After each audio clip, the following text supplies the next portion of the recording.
Recentemente eu fui acometido por duas surpreendentes notícias. Veja só, recentemente foi descoberto que a escritora Alice Sebold, que ficou famosa justamente por escrever um livro contando o seu fatídico episódio de sexo forçado cometido contra ela na faculdade enquanto ela ainda era virgem, acusou, na verdade, um homem inocente injustamente de ser o seu agressor em 1981.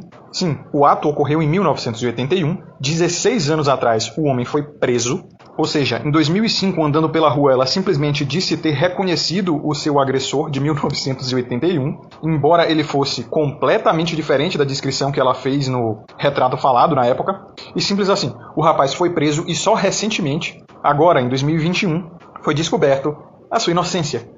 Logo depois, ela simplesmente veio a público pedindo desculpas a este homem, o Anthony Broadwater, e disse o óbvio, que essas desculpas obviamente não seriam capazes de dar a ele de volta os 16 anos que ele perdeu, e que ela estava sinceramente arrependida, simples assim.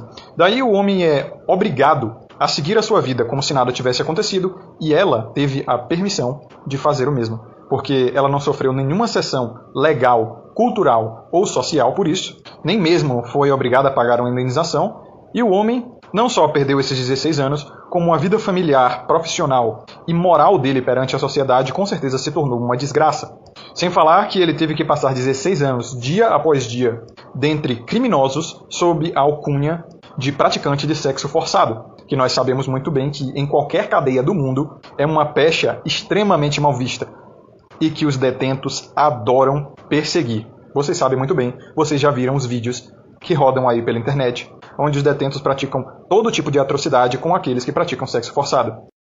E o mais irônico disso tudo, porque, Honk Pill, para não cair na Rage Pill mesmo, é que o homem que foi para a cadeia era completamente diferente da descrição da moça no retrato falado, e nem mesmo ela conseguiu criar um espantalho direito na cabeça dela. Porque, segundo os relatórios, ela não conseguiu discernir muito bem quem foi o agressor na hora da identificação. Mas mesmo assim, um homem qualquer foi lançado na cadeia por um crime que ele não cometeu, e veja só, passou 15 anos lá. Isso me remete àquela resposta que deram nos Estados Unidos, quando se perguntou, a delegacia que ele tem lá encarregado dos casos das mulheres, eu não sei se é bem uma delegacia da mulher como a gente tem aqui, mas perguntou-se aos entusiastas, digamos assim, que cuidam desses casos de violência contra mulheres, sexo forçado, etc. E perguntou-se por que 80% ou mais dos casos de denúncia de sexo forçado eram, na verdade, falsos e isso não vinha a público. Era algo que poucas pessoas sabiam. E veja só o que eles disseram. Eles disseram que esses casos, mesmo sendo maioria, não poderiam cair na boca do povo porque isso iria tirar a relevância dos casos reais, veja só.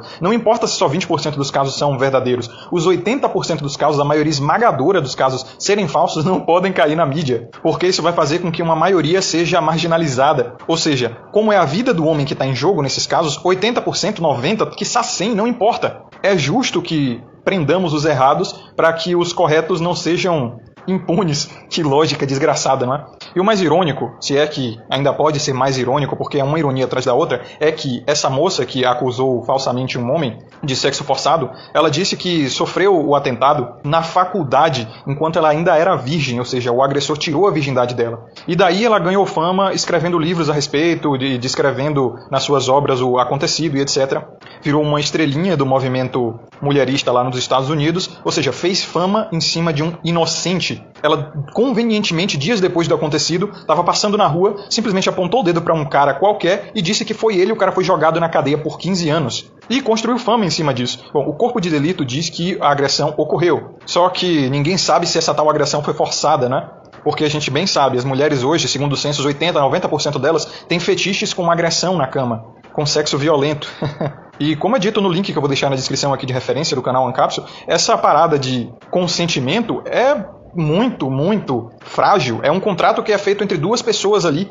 E a própria acusação de sexo forçado é uma palavra contra a outra se não houverem provas. Então o Peter, do Uncapsule, até avisa. Esse negócio de ficar fazendo sexo violento com uma mulher que ela pede pra apanhar, pede pra você bater, pede pra ir mais forte, tome cuidado. É por isso que eu digo, o Volcel tá se tornando o último caminho. Justamente porque qualquer brincadeirinha errada pode te jogar na cadeia por 15, 16 anos, como foi o caso desse rapaz aí. Se ponha na situação desse cara. Eu sei que muitos de vocês aí são jovens, estão na faculdade nesse momento. Então imaginem vocês tendo vários dedos apontados pra você como um agressor sexual.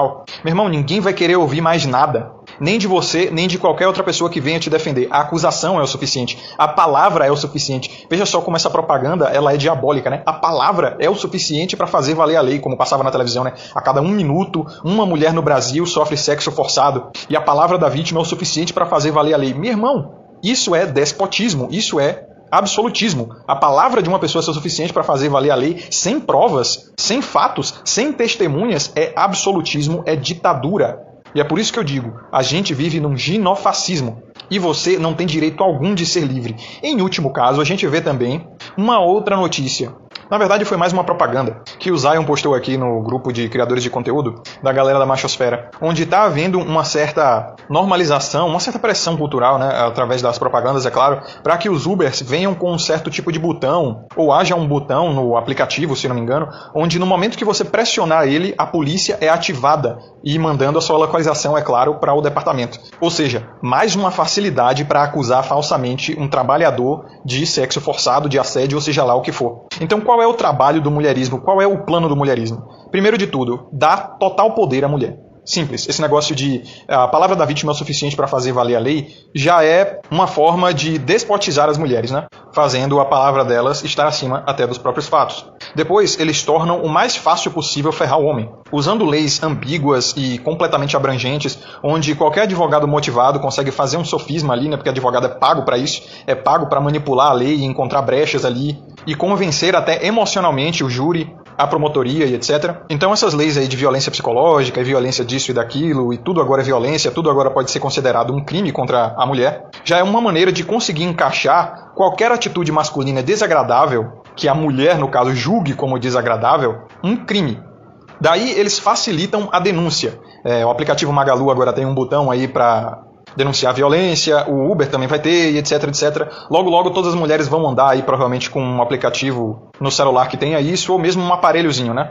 Daí você junta isso também ao ódio que as mulheres estão tendo aos homens atualmente, a misandria. Um nível de ressentimento de um patriarcado que nunca existiu, uma violência ou uma misoginia ancestral completamente forjada, e, é claro, uma perseguição cultural e social feita nas redes sociais, nas mídias e etc., contra qualquer atitude meramente masculina. Daí você tem esses 4 cavaleiros do apocalipse, da misandria e do genofascismo. Una tudo isso e você vai chegar a criminalizar ser homem, criminalizar a masculinidade e ferrar homens inocentes. O que é que a gente vê com essas 2 notícias que eu acabei de citar aqui nesse vídeo?